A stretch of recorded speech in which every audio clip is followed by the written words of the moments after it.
Haroun al-Rachid, 766-809, l'un des califes abbassides les plus célèbres, régna sur l'empire islamique de 786 à 809, pendant l'apogée de la dynastie abbasside. Son règne est souvent considéré comme l'un des plus glorieux de l'histoire islamique et est associé à une période de grande prospérité, de développement scientifique et culturel et d'expansion économique.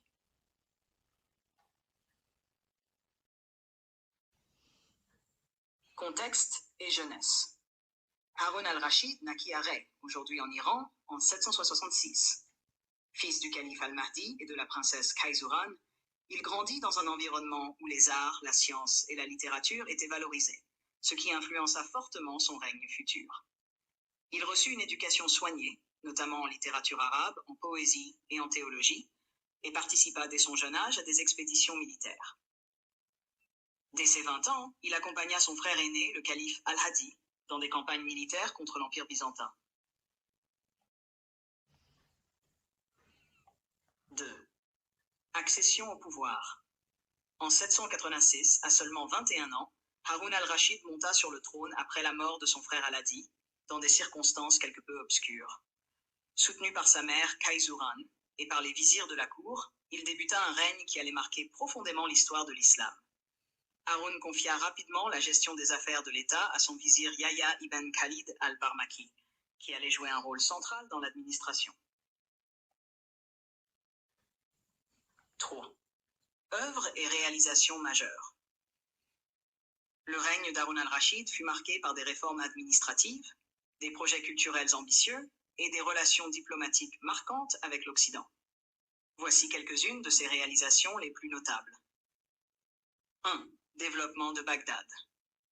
Bagdad, capitale de l'Empire abbasside, connut un essor inégalé sous le règne d'Haroun al-Rachid. Il embellit la ville et construisit de nombreuses infrastructures, palais, bibliothèques et mosquées, en faisant un centre culturel et économique de premier plan.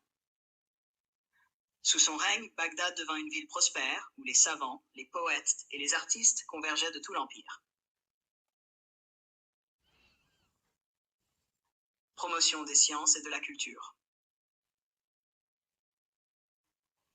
Haroun al-Rachid était un grand mécène de la science et des arts. Il favorisa l'éclosion de la célèbre Maison de la Sagesse, Bait al-Hikma, un centre de traduction et de recherche où les savants traduisaient les œuvres grecques, persanes et indiennes en arabe.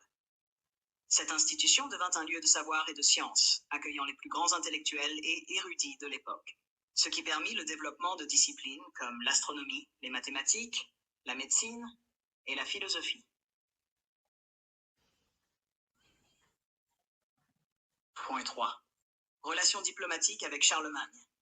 Haroun al-Rachid entretint des relations diplomatiques notables avec Charlemagne, empereur des Francs, afin de maintenir des alliances stratégiques contre l'Empire byzantin.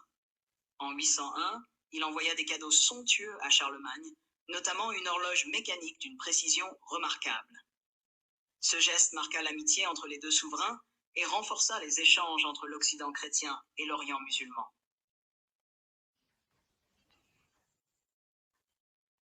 4. Les réformes administratives et judiciaires.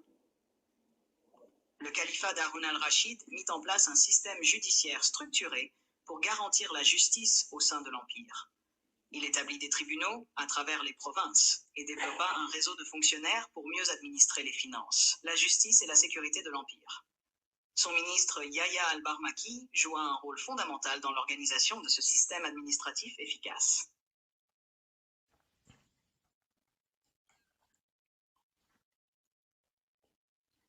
Expansion et stabilisation de l'Empire. Sous Haroun al-Rachid, l'Empire abbasside s'étendit des rives de l'Atlantique jusqu'à l'Inde. Bien que l'expansion militaire fût moins marquée que sous ses prédécesseurs, il lança tout de même plusieurs campagnes contre les Byzantins, notamment en Asie mineure. Haroun maintint une paix relative dans l'Empire, bien qu'il ait dû gérer des rébellions locales en Égypte et en Syrie. 4.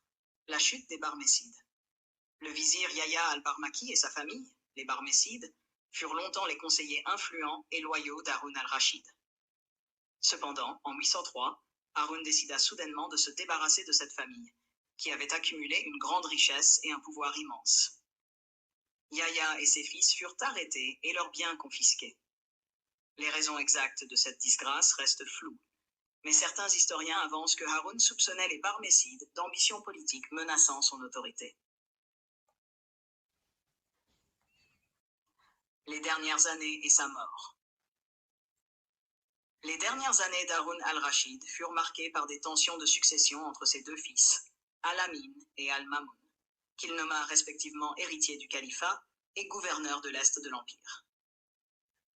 En 809, alors qu'il se trouvait en campagne militaire dans le Khorasan pour mater à une rébellion, Haroun al-Rachid tomba gravement malade et mourut à Tous, en Iran. Après sa mort, l'Empire fut plongé dans une guerre civile appelée la quatrième fitna entre ses deux fils, qui se disputèrent violemment le pouvoir, affaiblissant l'unité de l'Empire et provoquant des fractures profondes entre les territoires orientaux et occidentaux du califat.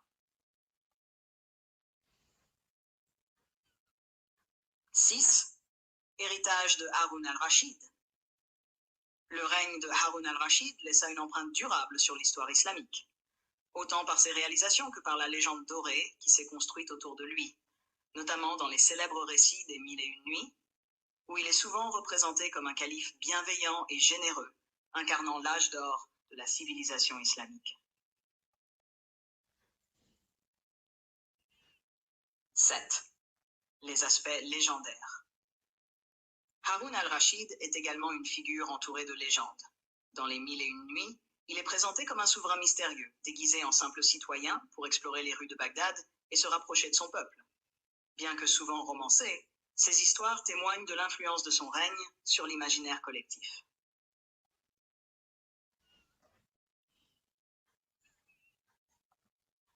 Conclusion. Haroun al-Rachid, figure complexe et emblématique, symbolise le rayonnement culturel et l'apogée politique des Abbassides. Ses réformes administratives et ses investissements dans la science et la culture firent de Bagdad un des plus grands centres intellectuels du monde médiéval. Toutefois, ces dernières années furent marquées par des troubles de succession qui, après sa mort, plongèrent l'Empire dans des conflits internes affaiblissant durablement la dynastie abbasside.